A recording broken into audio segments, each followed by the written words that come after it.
Hi, in this session we are going to learn more about the file related commands, like how do we rename a file, how do we make a copy of an existing file, as well as how do we delete a file. Now let's begin. Now first let me just show you that this particular directory does not have any files. Now I'd like to create a file. In order to create a file, we can just use cat output redirection operator. Let me just say the file name is source.txt. Right? You can add in some contents in that, telling that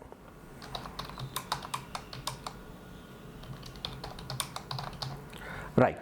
So now after adding up this content, I'd like to stop. You can just check out that if the content is properly added to the file. Yes. Now you can just observe, as of now I do have one file. Now if you want to make a copy of this particular file, then we can take the help of cp command. The cp command takes two file names as the arguments. So you have cp, then you need to specify the source file name followed by the destination file name. What is the source file name? Source.txt. And what is the destination file name you wanted? You can give any meaningful name, like I'll just write destination.txt. Now what it does is it makes a copy from source file to a destination file, and you can just observe there are two files now, right? Now once a copying is done, there is no connection between these two files, meaning they are two independent files. So you can just see, as of now destination has the same content as the original source, but let us say I would like to add something to the source. Now I'll just try to say cat write source, this content is appended, right? Okay, now I added this data to the source, right? So if you look into the source file, you can see that previous data plus the new data, but if you have a look at the destination file, it does not contain the data which was added after copying, right? So from this what we learned is, whenever you make a copy, right, the entire contents of one file will be copied in another file, and after copying it there is no connection between these two files, right? Okay, now we never had a destination file, so it created a destination file. But let us say we already have a destination file now. Now I'd like to again run this cp command, right? So I'll just write source destination. What do you think? Will it say that the file already exists, or will it not say that the file exists, right? So let us just try to run this, and you can just observe that it never told or gave you any warning telling that the file already exists, but it will overwrite the existing file. We have seen that whenever you copy from a source destination, if the file exists, it's going to overwrite the file. But I never want to overwrite if the file already exists, right? At least it should prompt me telling that the destination file already exists. Okay, do you want to overwrite it, or do you want to cancel the copying, right? If you want to perform this particular action, then along with this source and destination you have to use -i, and you can just observe that it's going to ask for a prompt. If you say yes, it's going to copy it. If you say no, it's going to cancel the copying, right? But as my source and destination was having the same data, so it will be difficult to verify it. So let me just try to recreate the source. I'll just write source.txt. this is a sample file, right? Now we can just see the destination. We have a different content out there altogether. Now I'd like to just write cp source destination -i, and I'd like to say no, I don't want to copy. I said no, right? Now I'd like to see, is it really copied? The answer is no. But I'll try to run the same command and I'll say yes, and you can just observe when I say yes, right, it is copied. Clear? Right. Now the next thing what I'd like to do out here is, we would like to copy into a file with a -i option, right, where destination file is not existing. Like for example, source new file.txt. Remember, there is nothing called as new file.txt. I'm giving the -i. Since the new file is not existing, so it will not ask me that if the file already exists, because it is not existing. Okay, only if the file exists it will prompt, otherwise it will not prompt. Fine? Okay, fine. Now the next thing is, we don't want to make a copy of the file, we want to rename the file, right? In order to rename the file, the command is mv, your existing file name, then the new file, whatever you want to say. I'd like to rename this as updated.txt. Now you can observe that it is going to rename the file. It will not create a new file. You can just observe this, it has renamed it. So we just learned how do we copy a file and how do we rename a file. Now let us say you want to remove a file. In order to remove a file, we have a command rm file name.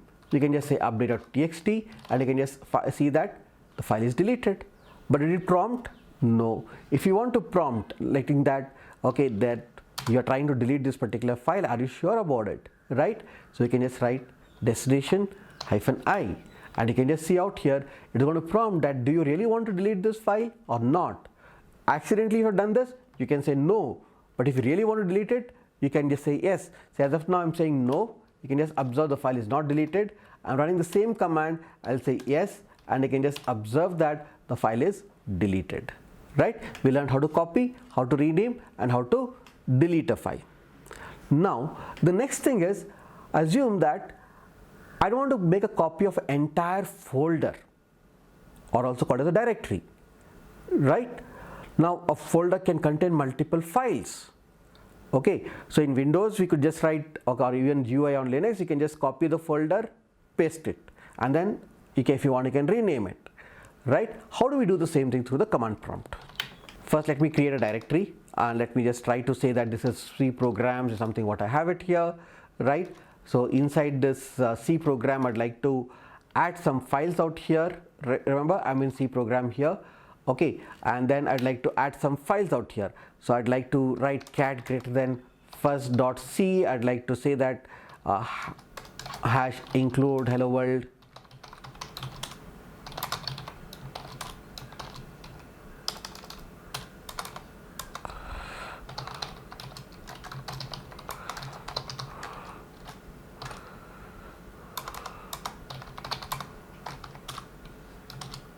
right? So I have this data and I would like to just make a copy of this first.c to second.c, right? And then you can just observe I do have two files in this particular folder. So I'd like to come back to the parent directory. You can just observe ls C program. You can just observe that, okay, I have two files. Now I would like to make a copy of this to some other folder. So which folder here? You can just observe as of now I do have only one directory called a C program, another source.txt. I'd like to make a copy cp, right? Use an option -r, use a directory, and then what is the new directory you want, right? So I would like to say programming in C, right? Okay, enter it and you can just observe one more directory is created. Let us have a look at programming in C, right? You can just write ls programming in C. This is one way, or the other way you can just also observe here a tree command.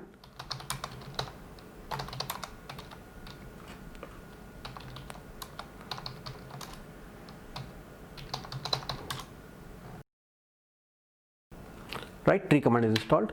We can just write tree command here. You can just observe we had a folder with two files, the same thing, and another new folder with two files. If you want to delete a directory, if it is empty, rmdir will do the job.